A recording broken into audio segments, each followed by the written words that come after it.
Welcome, gamers, to this week's episode of Last Call Gaming. We're on episode 209. Today is February 16th. My name is Craig Perales, and joining me back behind the driver's seat, Andrew Montemayor. We out here. So guys, we're just getting over the Super Bowl and Valentine's Day. A couple of big events. Shout out also to our friend Dante, who just had a birthday. But did you have anything happen for you? Because on the Super Bowl, we had a couple people over. It was kind of me and Sam's first kind of hosting thing. A good game for me. The Eagles won. That's my team that I like. We had a couple people over. We made a bunch of food.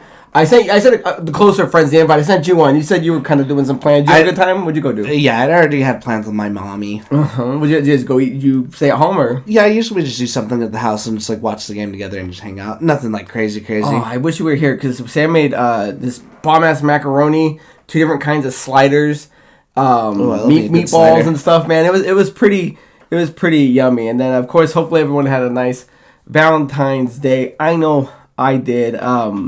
Did you do any plans? I got Andrew a nice little Hershey's with almonds for his chocolate. Well, no, me and Christina don't really celebrate Valentine's Day so much anymore because it goes my birthday towards the end of December, then Christmas. Her birthday's at the end of January, so it'd be just so much money to spend like back to back to back because we usually go all out for like each other's birthdays. And I was just like, no, like wait, I don't think we've done Valentine's Day in like 5 years. 5 years, yeah. Me and Sam, we played games together. Oh, she likes white wine. I like red wine, so we each had a bottle of wine that we were drinking. I did get her some flowers. Oh, good, nice. I got her the bell flower from Beauty and the Beast. She got me a nice Galaxy watch. It was really cool. And we watched some rom-coms, so it was a nice little stay in Valentine's Day. So hopefully everybody else had a lot of fun as well. So with that being said, guys, was there anything else you wanted to add? I was going to say, before I get to that, because it's pre-Valentine's Day, and I think I don't remember if we had done something since then or I had forgotten, but actually, and I don't even think I told you, I got married.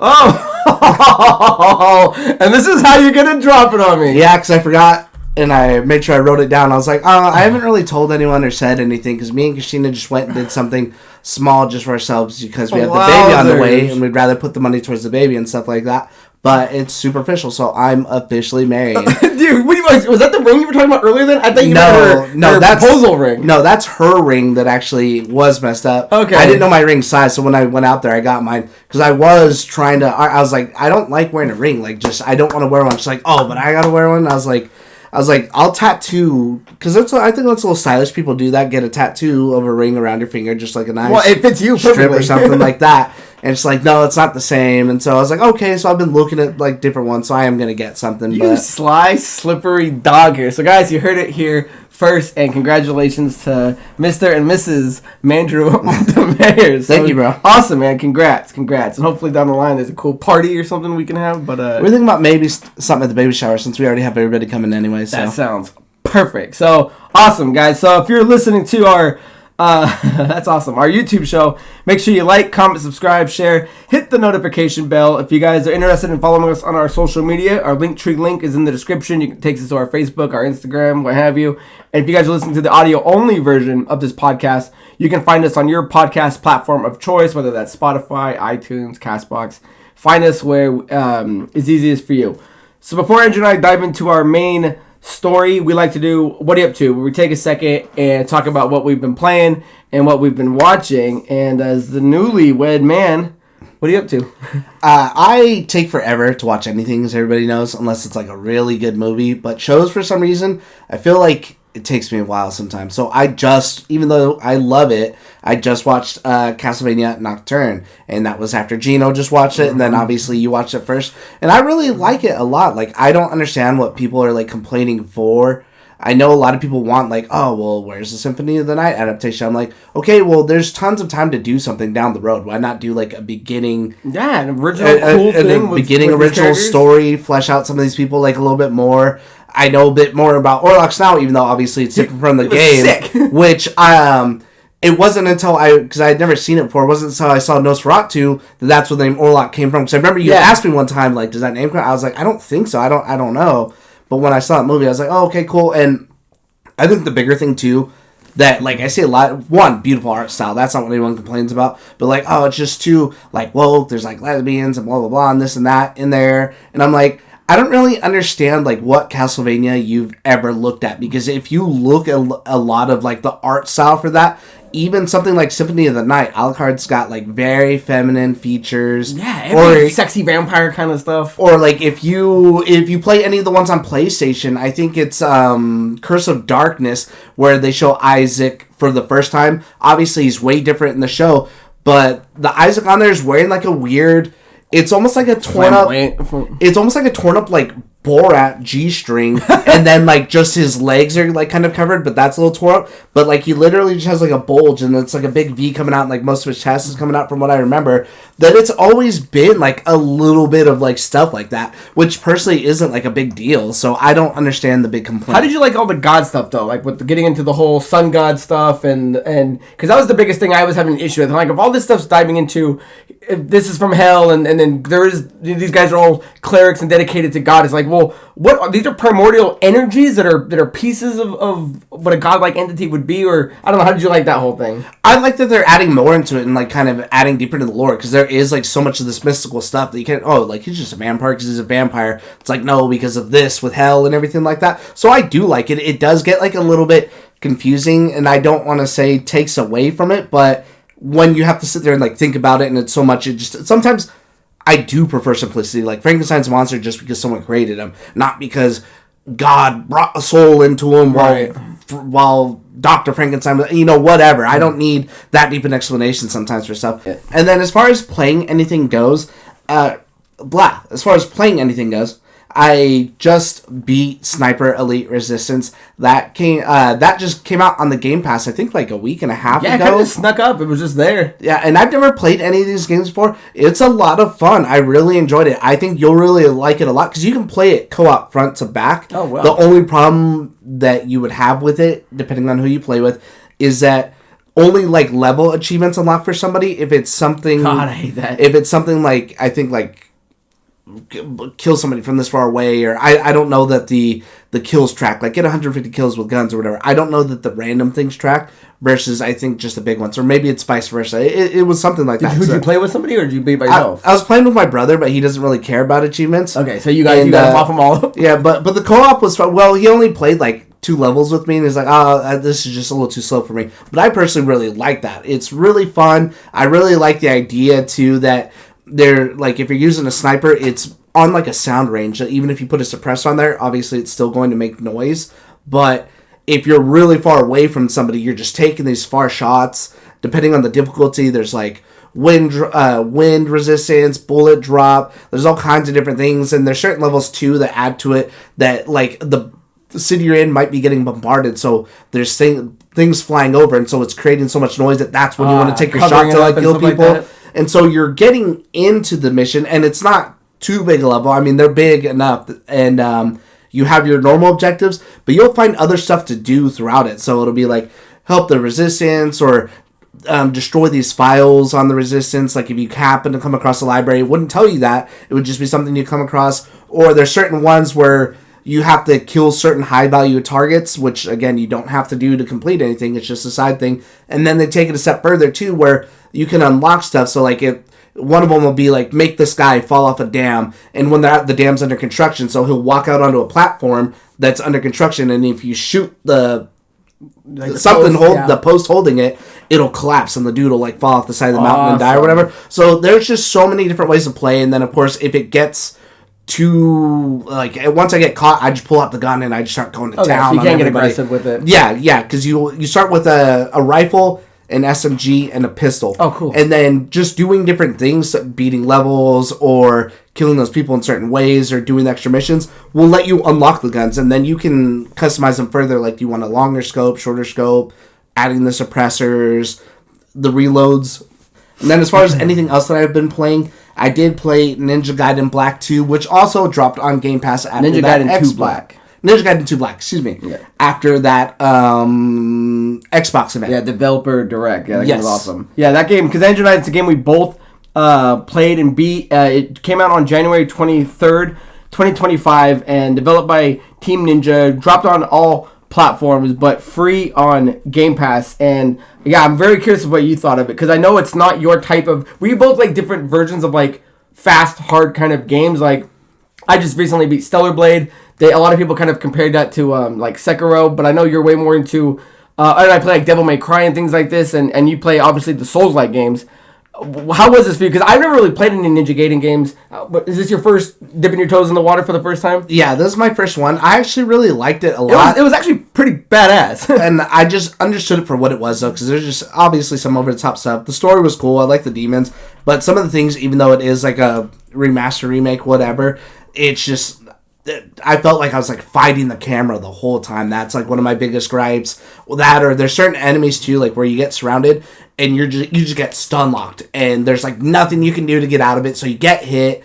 Then as soon as you can move, another enemy that's the same kind might do it again. And I'm like, man, dude, this is so annoying. Swimming sucked. Swimming is It took me a while to terrible. finally get a hold of it, but I do got to point out though, it is visually stunning. I don't think anyone was complaining about that. No, it was a good upgrade. The combat was a lot of fun if that's the kind of fast-paced combat you like. Because I was saying in the episode before when I was just starting it, I'm like, there's a difference between like very well-placed fast combat and then just noise, you know. And I feel like something, you can get hit and then stunned, and then you're looking around, you're just getting chomped up.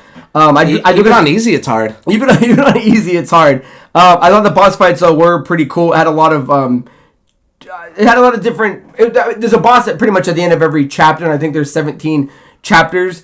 Lots of weapons. I was gonna say one of the weapons I found I was using the most was the lunar staff. The lunar staff. But there was a bunch of cool stuff. The dragon sword. The great scythe. Yeah, the scythe was awesome. I love that the chapters were fast paced. I love because it felt bite sized. It felt like you could be like, all right, I can do one more chapter, and then call it and play something else. It was a very perfect in between kind of game. Play something for a couple hours, you can play a chapter or two. I mean, I kind of ran through it a little quicker, and I thought the characters were a lot of fun. I didn't write down any of the girl names, and I don't know if you could do it in the original, where if we're not playing Ryu, there was a couple chapters where you played the other girls that had different kind of missions. They were really cool to play too. They all kind of had a different style of how to play, but overall, man, I really liked it. I think it's if you have Game Pass, it's a must-play Game Pass. Even if you just put it on the easy, which is a mode where you pretty much can't die, it's worth just checking it out. I did die. It was nice to just know. Were you playing on normal? Did it kill you on easy? No, on easy. I did die. On a boss? No, I think I got stun locked, and so I couldn't even heal. Yeah. And that's the thing is sometimes too. I'm a item hoarder, so I'm like, all right, I don't need to heal. Like, I'm just fine. I'm gonna power through, and then I just got stun locked, and like that was just it. Yeah, so I think it was a fun game. Hopefully, the next one that comes out has more of an easy entry approach, and it's not just the notorious hard Ninja Gaiden. Because for me, I'm like, there was a couple of these boss fights where I'm just like, man, I don't know. I mean, I'm sure I could because I'd be stocking up more on health, but I'm like, man, some of these boss fights, man, once they crack you, it's kind of tough. So I mean, it was fun to beat. I just, please, for the love of God, refine the swimming and the camera, or just take swimming out completely. But yeah, the camera, I really liked it a lot. I definitely recommend going and playing it if it's something that you like. I felt like it was just a little more than bite-sized for what I was wanting, though. Because towards the end, you do some stuff that you had already done before in the game. And I'm like, that's just like unnecessary. And now that's adding on like an extra hour, 2 hours to something when I'm like, all right, I'm ready to be kind of done. Nice. Was that everything for you? Yeah. Okay, so after, obviously we both beat Ninja Gaiden Black. One of the other games I just recently beat was Lego Harry Potter, the collection, but we just beat 1 through 4. So again, like I said, me and Sam were playing it over Valentine's Day, drinking wine. I know I've beaten them before, but I had to have beaten it back when they were single games, because the collection is both games in one. Because I was popping achievements. I'm like, okay, so I don't have this one. It's a lot of fun. It's Harry Potter. I don't need to explain what it's about.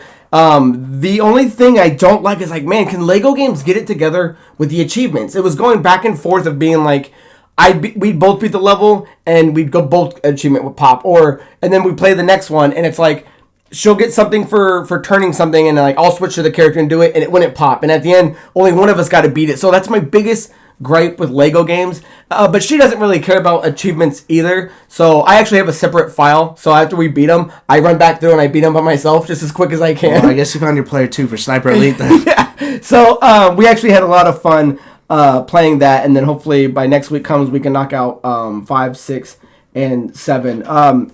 As far as what I've been watching, I started Friendly Neighborhood Spider-Man, which is on Disney Plus. It came out on January 29th, and it's Peter Parker on his way to becoming a hero. Now, this show had a lot of controversy that was kind of circling it, and some of it was the timeline. Originally, when I think they were making it, it was supposed to be the MCU Tom Holland origin story. Like, because when you watch the MCU movies, you don't know, he's already Spider-Man, right? You never saw him get bit. And I appreciate that, Yeah, too. You didn't see any of that. So the show was supposed to be the origin story, and they kind of changed that up. So what you end up finding out is that it is part of the MCU. It's just an alt timeline, because even Daredevil, he's in the trailer, makes an appearance, and Charlie Cox is the one voicing him. So it is part of this alternate type of timeline, but that was the biggest thing people were confused on. The other thing was the look. A lot of people didn't like kind of the old comic book look. It looks like something out of like 1962 Amazing Fantasy. The more you watch it, the more I really like it. It's like that deep kind of cell shade. I liked it from the get-go, yeah. The more I watch it and the more I see how it flows, I love it. The biggest changes would be, like, if you want to call it the wokeness in it, and that's what a lot of people were having a problem with. Doc Connors, if you know as the Lizard, is now a Middle Eastern woman, and the Osborns, both Harry and Norman, are now African American. And a lot of people were assuming Flash Thompson, the character looks like Flash Thompson, was black now too, but he's actually a whole different character called Lonnie Lionel, I believe his name was. And I got to tell you, and I understand that, because there's a lot of people, when you read comic books, you're like, hey, even if you're not into the wokeness, but it's like, you still want to see the old school characters you read be realized. You want to see that. But at this point, when there's 9 Spider-Man movies and 1,000 different shows, I'm telling you, as somebody that was skeptical, because Harry even has a very weird look. A lot of people said, doesn't he have the Killmonger hair? He's got the Killmonger hair, but with like the girl jacket, the green jacket. Yeah. A lot of people didn't know if he was it's not trans anything, but he actually is a hard guy. I'm gonna tell you, dude, it's worth watching. It's a lot of good. A lot of good Spider-Man. They show a lot of great villains. I mean, it's a Spider-Man show, so I don't think this is giving anything away. You're going to see Doc Ock. You're going to see Chameleon. There's origin stories for Rhino. Iron Man pops up. Daredevil pops up. Doctor Strange pops up. It's a different origin story of how Peter actually gets the bite. If you were skeptical on it, and I was too, I would say give it a go. There's 8 episodes out as of right now, or at least last time I checked, which was yesterday. It airs up until February 19th, which is a few more days. So I think they're going to add 2 more episodes by then. So it'll be 10 episodes, I think, when it's all said and done for season 1. It's good shit, man. And I think if you're into some Spider-Man, you should definitely check it out. I wanted to check it out. Yeah, I thought it was a really cool new origin story for him. So with that being said, guys, that's everything that we've watched, everything we've been playing. Leave down in the comments below, guys, what you have been up to. So with that down on the way, guys, let's get to the main story, which was the recent State of Play, which was on Wednesday, February 12th. I'm sorry, I feel like I got a tickle in my throat. It was about 46 minutes long and was received quite poorly. It showed off 27 games, but there was a lot of problems with it. Andrew and I like to do, even when it's directs that we like, we don't really go game by game. We just pick out a couple of the highlights and we talk about them. But I was going to go over everything that this State of Play kind of did wrong, and I'm going to go beat by beat, and feel free to add on or any additional thing at the end. So the first thing that a lot of people were having issues with was that it was too many third-party games being shown at a Sony State of Play. And when you look at a Nintendo Direct, it's all going to be showing off a lot of Nintendo games. Even the Xbox Developer Direct, even though some of the games were going to Game Pass, it was showcasing Game Pass games. When the State of Play came out, at the end there was only one first-party game that was shown, and we'll get to that in a second. The other thing was they showed off a couple games that were only 2 or 3 weeks away. So, for example, they started off with Monster Hunter World, and they showed the Pirate Yakuza game. These games both come out like next week and the week after, and people were like, okay, well, we're tired of seeing that. Like, why couldn't you have shown something like Ghost of Gote? Like, you could have taken both of these things out. And the Monster Hunter World was like 4 minutes long. It was like a pretty big, it's like, we've already seen it, and it comes out on the 28th, or something like that. It comes out like in a week and a half. Yeah, it's the 28th. And I don't even think there was like anything, because I even said that to him, like, well, I don't really get why that's there, because there wasn't anything special either. Like, oh, PlayStation exclusive this or that if you play it on PlayStation or anything. I understand that you have like a partner with Capcom, but generally when they partner with Capcom, they'll show off like Resident Evil 2 Remake for the first time, or Resident Evil 4, or something along those lines. That this game, and I think there's even another smaller Monster Hunter Wilds thing. And we just had like another bigger Monster Hunter Wilds thing too. It's been shown off nonstop, and a lot of people are like, "Why are we seeing this? This is a waste of time when there's other things to look at." It was extremely unnecessary. Yeah, the other one was again, because Sony gets hit at all the time for just showing off remasters or still remaking PS4 games, and they get yelled at with Last of Us. They did it with Horizon, and then it got released with Days Gone, which again is it still holds up as a PS4 game, and I'm glad it's coming out because I was actually been wanting to play Days Gone, and that'll be the way I play it. But people are just getting upset. We're like, why are you remastering PS4 games when there's still people waiting for like the God of War trilogy and things like that? So there's a lot of things that where's the PS1 love, the PS2, the PS3? You're remaking PS4 games, remastering PS4 games. Even so, people are still clamoring for, and a lot of people were really pissed too because they thought, because I think they just took down someone who did like a 60 FPS mod for Bloodborne. Yeah. Because Bloodborne still doesn't run. I mean, it's an older game. Obviously, it ran well at the time, but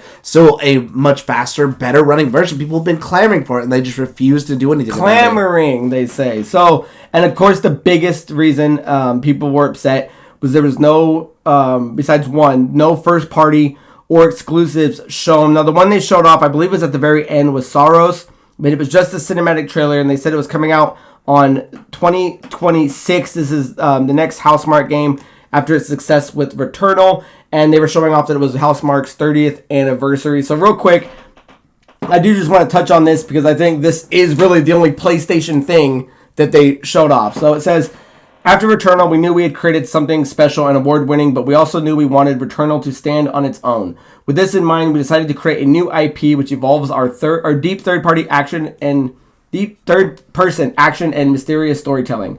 Soros is an action game with the haunting story of a lost off-world colony on Carcosa under the ominous eclipse. You play as Arjun Devraj, a powerful Saltari enforcer who will stop at nothing to find who he is looking for. Our goal is to create an emotional and powerful character study that explores the cost it takes to create a new future. And I also wanted to read this. It says a key gameplay distinction between Soros and Returnal is permanent resources and progression, making every death valuable.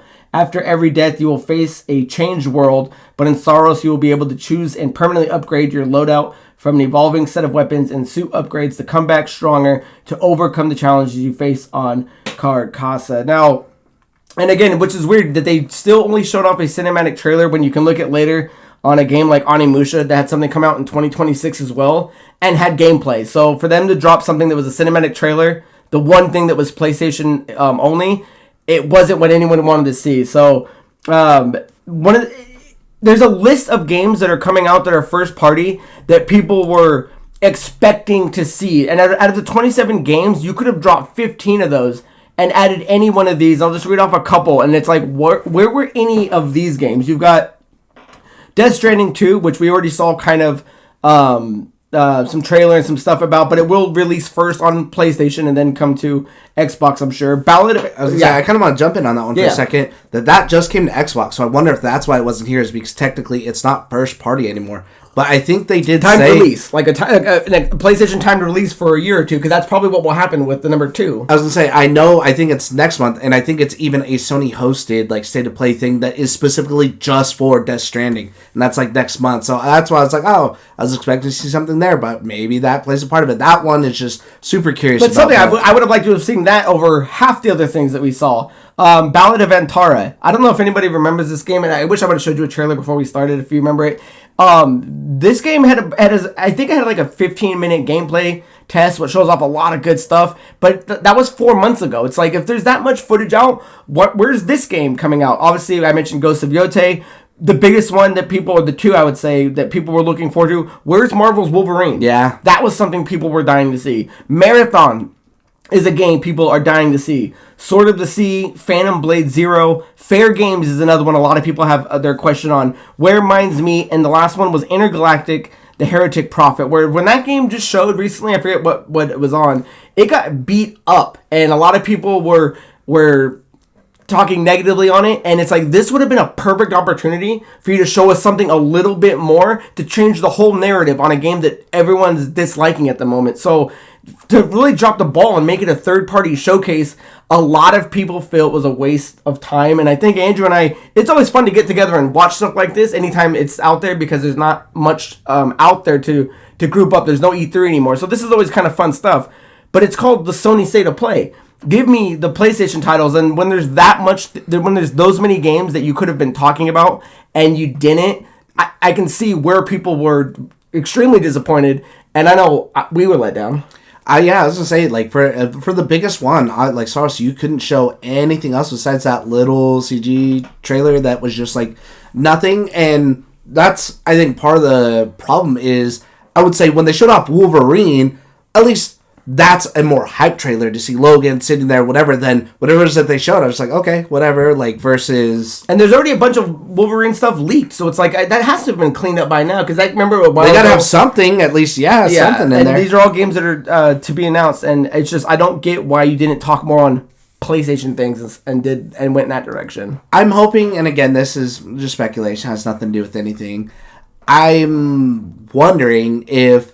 Really, I don't want to say that they don't have to try anymore, but for them, why bother? They already know a majority of the games that are going to come out and kill on PlayStation this year are going to be released from Xbox. Yeah, but why even bother? If Sony fans are going to get mad, it doesn't matter. They're not going anywhere because everything on Xbox is coming to PlayStation. So why even bother?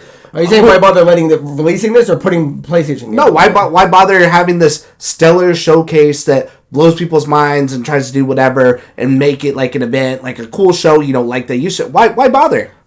You're not going anywhere. It's bad. It's just, then why do this at all? Because I didn't even I know, that's what I'm saying. And so again, we'll get into our two games, and I just want to give a few highlights because there were a few games that I think were worth noticing. Metal Eden looked pretty cool. The Lost Soul Aside was a really cool game, but when you look into it, Lost Soul Aside was supposed to be the game that was like the Final Fantasy rival, but that game was announced 10 years ago. I mean, it's cool we finally got a release date, but that game was announced back in 2014. Hell Is Us looked kind of cool, and then a lot of people were kind of hyped up for the Digimon Story Time Stranger. So those were kind of some cool games, but then we have that game that looked terrible. You didn't like it? It graphically was ugly as hell. I think a bigger problem with this State of Play 2 is like, even though you had third party, even though two of mine fall into this category, it seemed like there was just too many games that are like, what are your deals? They use like Souls like as the idea, like that one that looks Final Fantasy looks almost like Souls. They just go for that kind of kit, like it's you versus this big boss, this big thing, and same with these other games. And it's like, okay, well, how many of these style of games that look like they're very similar all squished into one thing, instead of, at least when Xbox shows stuff that I'm not interested in, they're, one's here and one's there on the spectrum. They're completely different versus if you show me some of these trailers back to back, I might think like, oh, okay, well, that maybe is a later part of this one. So yeah, those are just some of the highlights that I think a lot of people were disappointed in. But again, we'll name off two of the games that kind of caught our eye, Andrew. Unless there's anything else you want to add. So what games caught your eye? You want me to do both? Go 1-1 and we'll do that way. The first one that I really liked, and again falls in that category of almost looking like they use the term Souls-like for a lot of that stuff now, would be Tides of Annihilation. Starting with the big dog, huh? And, easily the best game that was on the showcase. No, not for me. Oh, well, hands down. Not for me. Hands down. Tides of Annihilation, I thought looked really good. You're playing as like a female protagonist, and again, you're just running around fighting these bosses. The combat looked really, really good. I thought that one looked a lot better than was it Lost Soul Aside?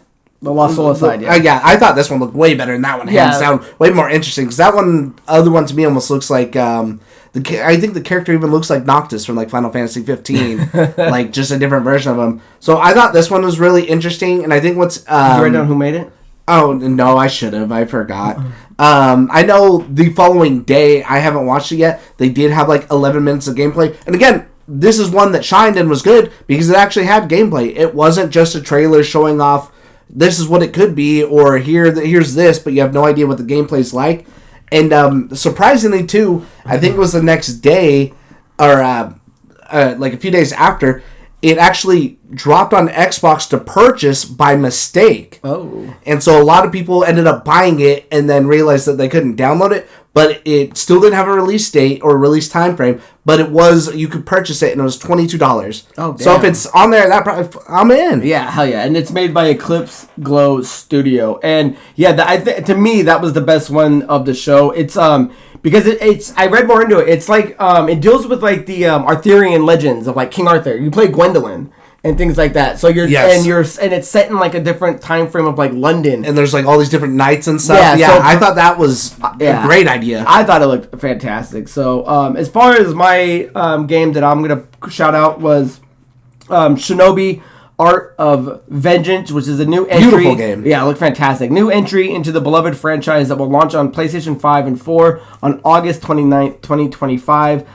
Joe Musashi is struck by a tragedy and embarks on a quest for vengeance. While it isn't a Metroidvania, players will unlock abilities that will let them explore hidden paths and discover secrets, which should add to the replayability.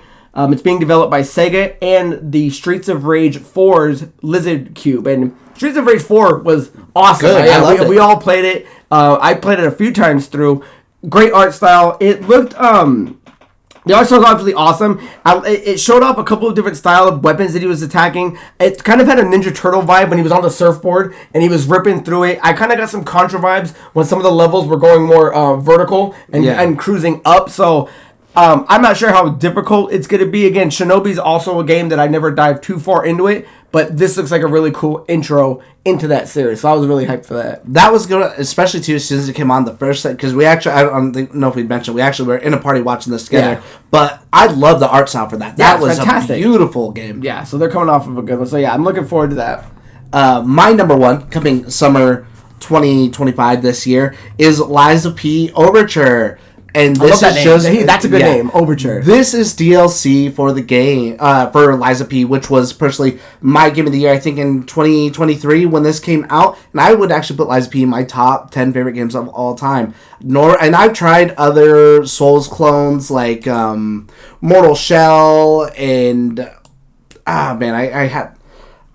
I thought I had it written down, but I don't. There's another one that just came out, but they did Lords of the Fallen, and then the Lords of the Fallen. Thank you. Because I knew what you were talking about. I'm like, I know what he's talking about. Because I tried those two, and I just felt like they just didn't get it, and it wasn't good. This game I would put up there from Neo as their first game is on par with anything From Software has done. They might edge them out just a little bit, but I think what they did with the story, as far as taking like the whole Pinocchio and everything like that, and throwing just all these different like kind of like little fables and stuff like that in here into like a big, essentially a Souls game, it was so good. Now this is going to be a prequel DLC. That's cool. So this is going to show, we talked about it before during the game, so when you're playing Lies of P, essentially a lot of people have puppets. It's almost like the idea of like iRobot, where puppets do like everything for people. The puppets revolted, they went on like a big massacre and were killing everybody, and that's pretty much the setup for that whole story. So this is going to lead to the downfall of Krat, which is the city, and lead to that puppet massacre. So I thought it was really cool. Plus it shows off more Pinocchio style stuff, and like the what's that? Like the Fantasy Island or whatever, where like the boys go and stuff. And yeah, and it has more to do with that. Not Pleasure Island. I forget what the island. The kids smoke cigars. It has stuff to do with that. So it's just taking more of that lore from those stories and just adding this in here. And I thought it looked beautiful. It looks so good. I'm insanely excited for this. I honestly forgot the DLC was coming out for this game, because it's been a while since we'd heard anything about it, but I'm super, super excited for it. Yeah, I think it says Pleasure Island is a cursed island that appears in 1940. Yeah, Pleasure Island. I guess it was Pleasure Island. I just didn't think it was called that.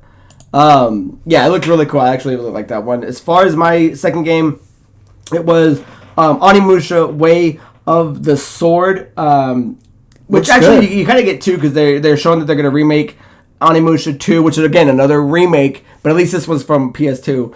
Samurai's Destiny. Capcom Unsheathed 2 Onimusha-related announcements at today's State of Play. Firstly, it revealed a new gameplay trailer for Onimusha Way of the Sword and confirmed late iconic Japanese samurai movie star Toshiro Mifune to serve as the face model for its protagonist, Miyamoto Musashi. While the game is slated for 2006 on PS5, the newly revealed remaster of Onimusha 2 is coming to PS5 and PS4 on May 23rd this year. The only bummer is 2026, because we're still early 2025, means if it comes out late 2026, you're still looking at almost 2 years. It can be like a year and 9 months, 10 months. So hopefully it's in the beginning of it. But I gotta say, what was really cool, and I love it, is that we're at the time now where like the ninja and samurai games are coming back. You got these two Onimusha games, they're reviving it. I beat Rise of the Ronin last year. We just beat Ninja Gaiden. There's a new Ninja Gaiden coming. Ghost of Tsushima, Shinobi. Ghost is coming. Assassin's Creed Shadows. So there's a ton, and that's one of Andrew and I's favorite time periods to explore. Visually, it looked awesome. I don't think there was anything to snuff at. I like that it's a new protagonist, and it did show that there was some kind of comedy, like when he's going up to the thing and there's all those guys, and he like turns around and he's like he starts running away. I do think the English voice acting didn't sound very well. I'm not gonna play with them in English anyways. That'll definitely be a Japanese one for me. And again, I like that they showed. It comes out in 2026. They showed some light gameplay. Why didn't Solus show any Soros? Why didn't it show anything? Like, if this game is able to show off some stuff, some of the combat, how he's able to pick up the table and then kick it, it's like, you can't show me anything in the one game that's kind of dedicated to the platform. But out of all of them, though, I would say it's worth checking out, I suppose. A lot of these, though, look up a list and then see what catches your eye and then just watch them that way. Other than that, I mean, it was fun to watch it with Mandrew, but, like, this would have been something the next day. I would look at a list and be like, oh, I want to see this, I want to see that. So overall, I don't know. It was Xbox okay. Direct was better. The Xbox that only showed off 5 games was better than one that showed off 27. And again, there was a lot of other stuff, but just nothing really caught our eye. So, is there anything else you want to add on this State of Play? Nope. Okay, guys. So with that being said, we'll get into our main story too, which is about Avowed and its early access. Avowed, which is developed by Obsidian Entertainment and published by Xbox Game Studios, is a game that comes out on February 18th, 2025, which is just around the corner. But if you do the early access upgrade, you were able to play it as early as February 13th. Andrew and I started playing it. I believe we got it on the 14th, and then the 15th is when we kind of put a lot of our time into it. You need to have the Game Pass Ultimate to do it, and the upgrade is $22.49. It comes out to $24. Andrew and I game share, so really for us to get early access, it really only costs us $12. And I think we've talked about this before. If you're going to give games away day one on Game Pass, then 5 days early access at a very low entry cost is a good way to recoup at least some of the money back. Honestly, I kind of want to talk about that really quick, because I've seen a lot of people complaining about, because even Metal Gear has one too, where it's, I think it's like 5 days early, or maybe 2 days early. It's 2 or 5, and it's only like $10 more for the upgrade, and people are like complaining about it. Same with this thing. They're like, well, I don't want to.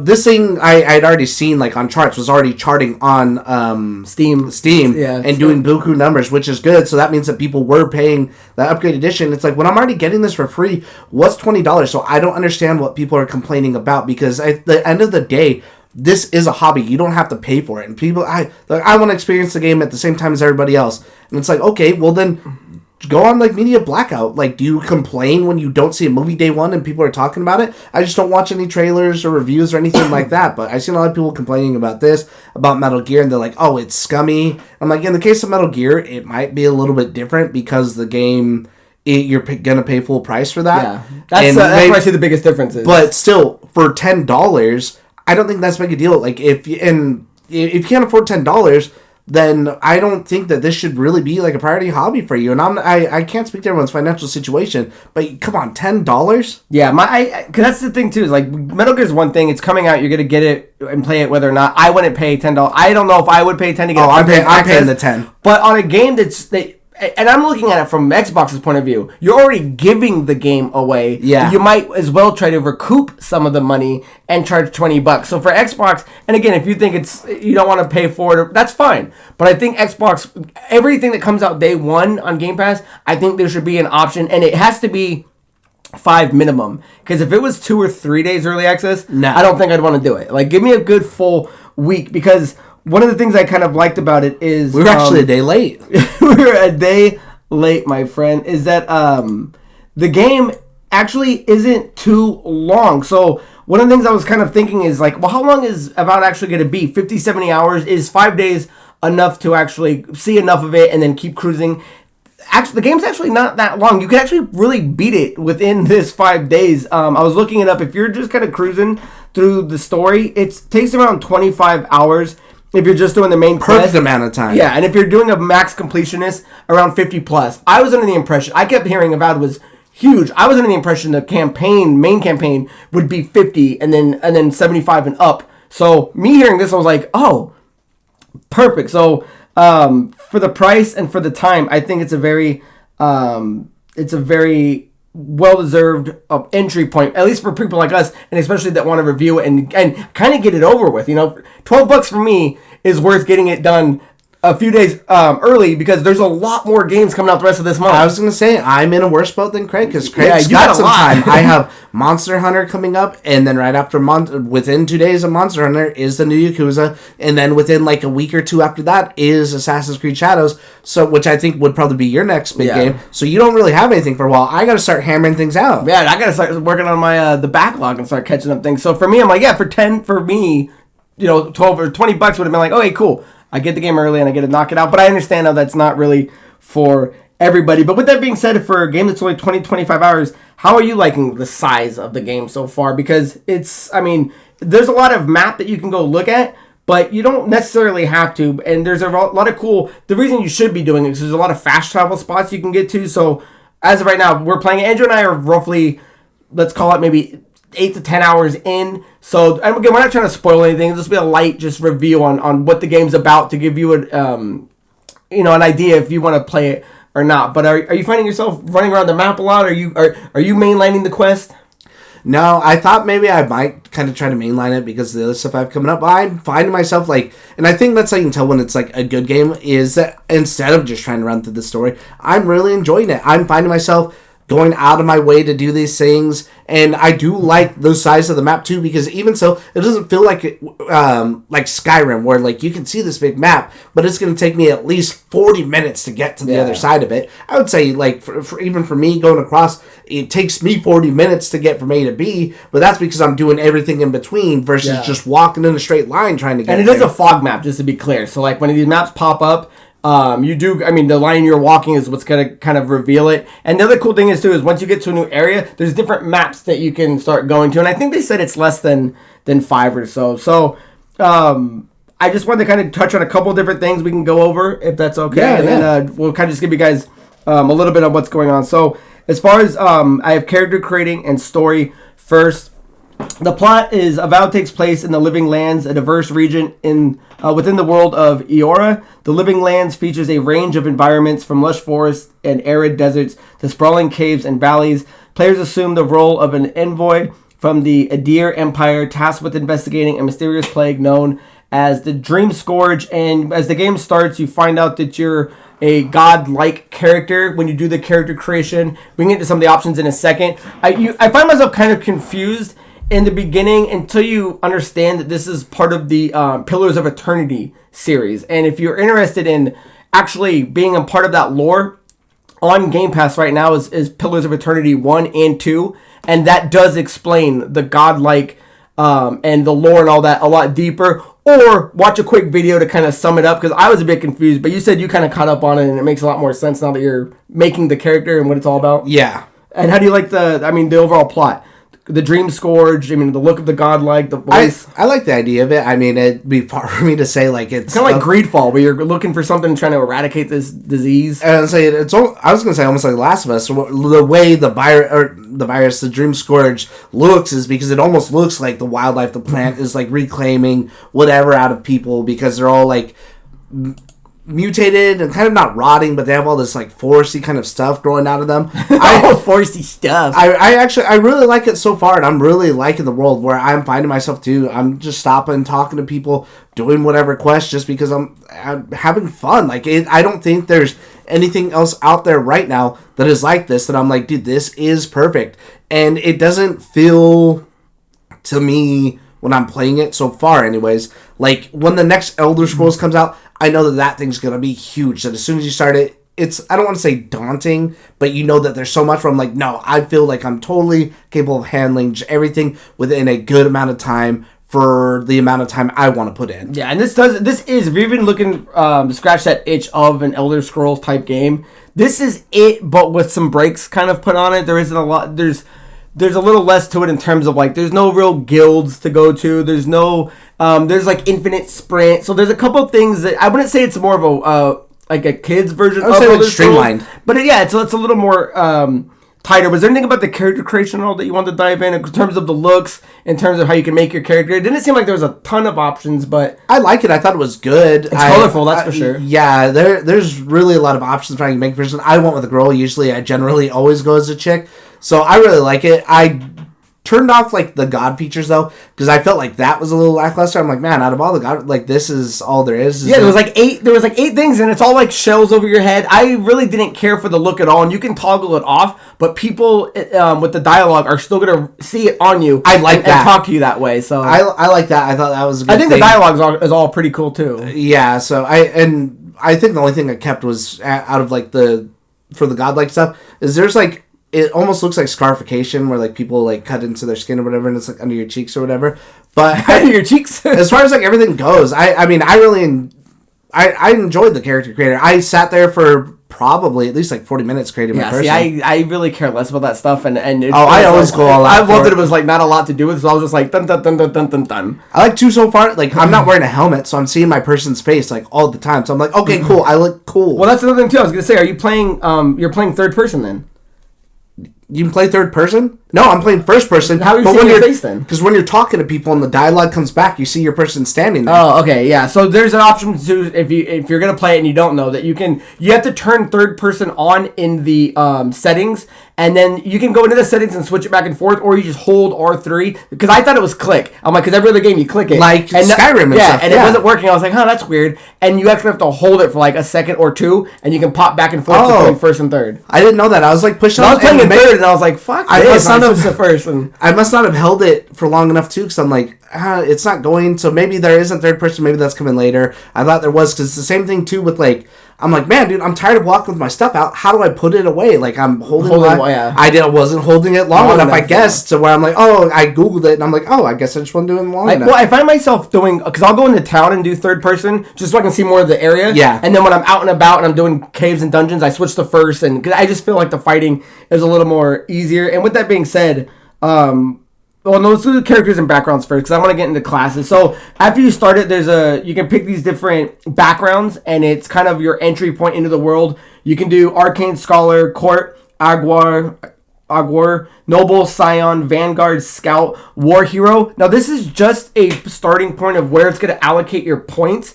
You can really be anything you want, which is another reason I'm saying it's like, you're not stuck in a way like Elder Scrolls where once you're a dark elf, these are the attributes you get. You can really change everything about this game. This game is super customizable, but these are kind of pre-made archetype builds if you want to lean more towards a rogue type, a fighter type, and a mage type. But you can change it all. I started off as a noble Scion. Like it'll start with where those points should be depending on how you want to fight. Yeah. What was your background? I went War Hero. Because usually I always go melee, but I do like, and it tells you right away too at the bottom or when you're doing everything, that whatever points you put in, you can redistribute them later. Like it costs like gold, and it'll tell you like how much it does or whatever. So you're not locked in anything. And which is cool too, because it tells you after you pick your background, there's different types of you could call it the class. They have fighter abilities, ranger abilities, wizard abilities, and then eventually you'll get these godlike abilities, and you can start putting points into anything you want, and that's what the beauty I think of this game is. You can really just start mix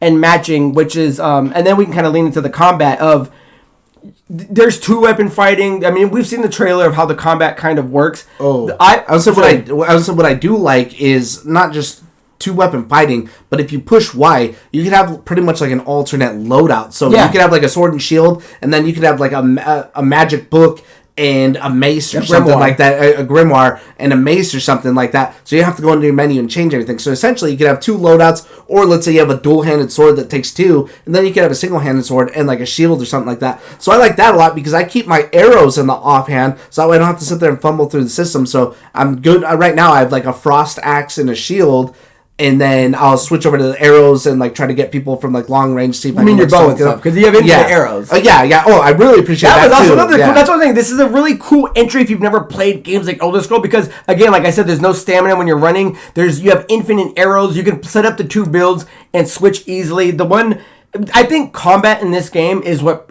people are going to find to be the best, because it is just so unique and customizable. So like, for example, I have in my first build, my main build, I have my I had the sword in the beginning, but now I have an axe, and I have my grimoire. So the grimoire is, to be more specific, is if you're not picking to learn wizard spells, the grimoire will grant you 4 spells in the beginning that you can. So when you hit LT, you can pop up and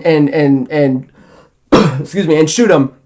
And there's different types of grimoires. Like, one of the ones I found was the Grimoire of Lesser Elements. So it has fire, ice, lightning, and a fire one. The other one was the Greater Book of Burning, where every spell was fire. The other one I found was it was a unique item, because there's tier systems like blue, green, purple, and gold. And it was somebody's in particular which had higher level spells. So when I equipped it, I couldn't use the level 10 spells and level 15. So it's really fun to kind of see what you're going to get. And then on the side of that, you have your D-pad that you can kind of assign to things. So, for example, I have up is my potion, right is my magic. So I do have my 1 spell for my right, the grimoire for my 4 other ones.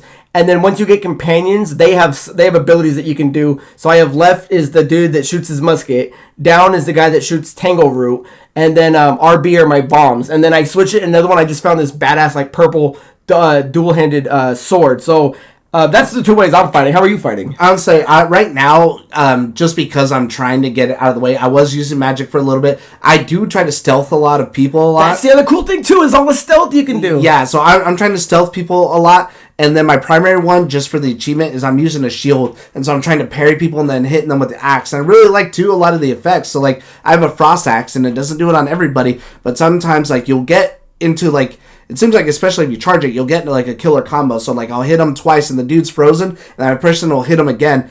And then their body just breaks into, like, a whole bunch of pieces. And I like how you're... the fire will send them into ash. Yes. The ice will put them in ice and you break them. It's fantastic. And I was going to say, I like that you take these elements, too, like a step further for everything. So, like, there's spider webs and stuff like that. You have to use fire to get through them. But there's certain areas where there's, like, water. And if you don't have, like, an ice spell, you can find, like, they're called they're throwables, but they're, like, different kinds of grenades or elements and stuff. And so there's one that's, like, ice, and so you throw it at the water and it will create like a big ice panel, cool. And then you jump on it, and then that's how you can get across and traverse the water area. Or if you just throw it at an enemy, like it'll freeze them, or you might find a weak wall, so you take the grenade and throw it at the wall and it blows up the wall, and then you can go in there and explore whatever. So it just seems like it's just taking a lot of things and taking them like a step further, that it's like, okay, like this is beyond combat, so it is helpful for you to have this stuff too. So I'm keeping some of the things like a book or whatever in my back pocket, because if I don't have my companion, I can't get through this thing unless I find, some other way to set it on fire. Yeah, because like there'll be like a wall or a cave you can get through, but vines are blocking it. If you don't have fire on you, you have certain companions that all have certain magical abilities, and I forget all their names. I'm not that far into remembering any of them. Yeah, Kai. He'll throw fire and everything. So like it's nice to have these. I just got the companion. I already forget her name, but Ariana. Is that what it is? I think Gianna. so. Gianna. She does a healing spell and stuff now. So now I have a healer in my group. So there's a picture here. I'll if I remember right, I'll screenshot it and put it up, because there's a ton of different tiers you can do. And with that being said, moving into the crafting and upgrading, it's fair to note that, so the tier system, when you start looking at people, there's going to be a number by them, and it's going to say 1, 2, 3. You need to make sure that you're upgrading your weapons to the tier that you're going. You can go fight them, and if you can win, you can win.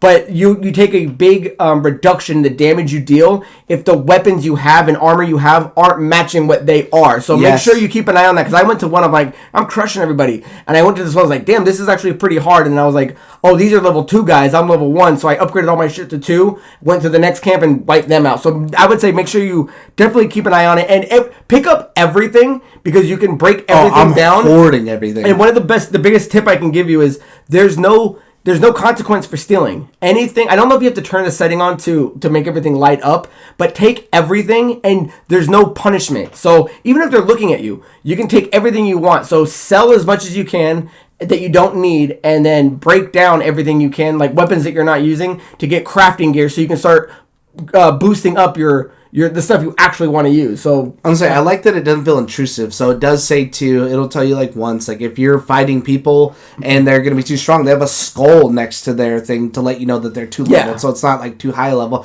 But even when you're fighting people, you'll hear your companions, and again, it's not overly done. They'll be like, oh, your armor's not really doing too much to him, or something like that. Like, they'll make little comments letting you know you should probably upgrade your stuff. Yeah, and the companions are really cool people to have around. I'm so glad you brought that up, because I keep trying to play a podcast while I'm playing this game, and I'm like, you know what? I don't want to, because there's a lot for these guys to hear and some good conversations to be had, and they'll ask questions like, oh, should we go over towards this way, or maybe there's something behind this rock, which is kind of cool. And then even when you're running around in town, even if you're not running past a check mark or a exclamation point, which is going to be the quest availability, you'll hear somebody go, envoy over here. Yeah. I stop and I turn around, I'm like, where's that coming from? So I'm finding myself that this isn't the podcast game I thought it was going to be, because even running around out in the forest with companions, it's fun to listen to hear what they're saying to each other. So I think it's awesome. I did want to point out some of the stats are that you can start leveling up is might, constitution, dexterity, perception, intellect, and resolve. And each of them have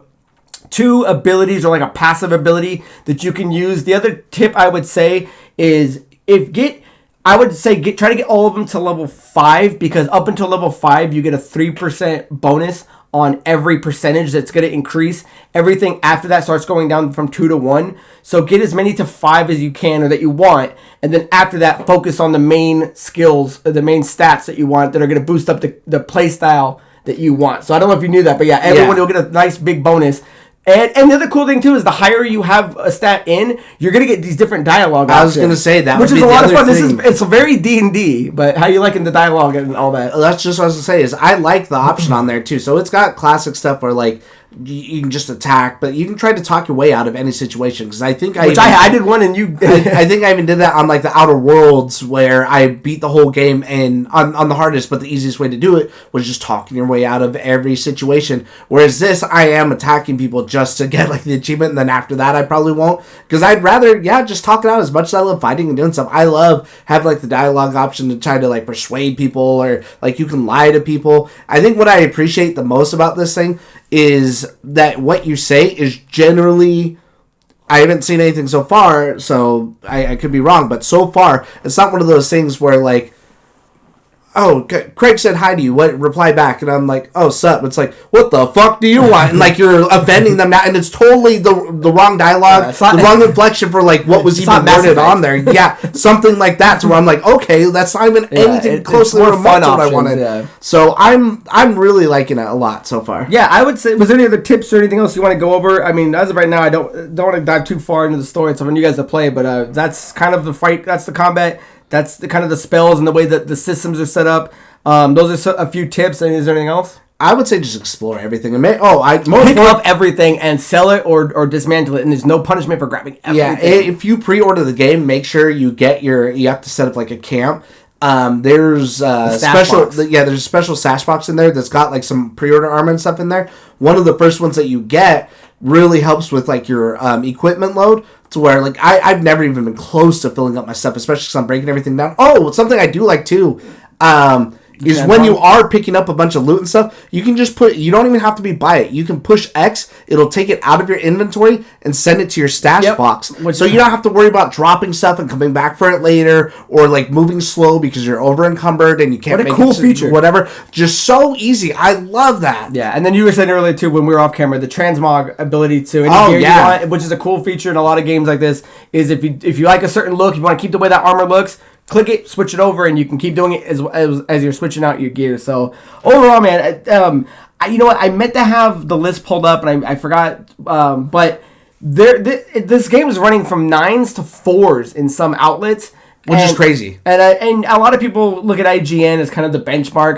You and I have grown way past IGN. It's not what it used to be, but a lot of people do look at it, and they gave it a 7. This game is, the little I've played of it, is by no means a 7 unless you don't like action RPGs. I think their biggest complaint was like, oh, it's a 7 because it didn't reinvent the wheel. And I'm like, not every game does. Once the wheel's invented, sometimes you just have to perfect it. Or in this case, I think what's perfect is I don't need 100-hour Skyrim. I need a bite-sized, good version of it. And that's exactly what this is. Yeah, it's like the streamline kind of Pokemon stuff with XP all for everybody. It's like, cool, I can put stuff straight in my stash. And the other cool thing, too, is when you look at fast travels, there's so many that you can find. If let's say your mission goes back into a town, you can go over it, go back into that town map, and warp straight to it. So you don't got to keep getting close to it and then enter the town again. You can go into the town and warp to it. This thing does so many nice quality of life things that are all kind of pushed together. The customizability is by far one of the things, and I can understand a lot of people maybe don't like that. You know, they want the build, they want to pick the race, they want to min-max, but it's like,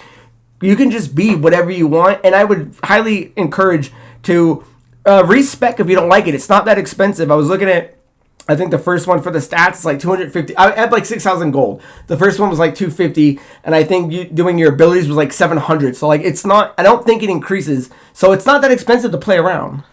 I like the analogy that you said with like Pokemon. Like this, I hate when people use the term like, oh, baby's first like RPG, like that's what Pokemon like is or something.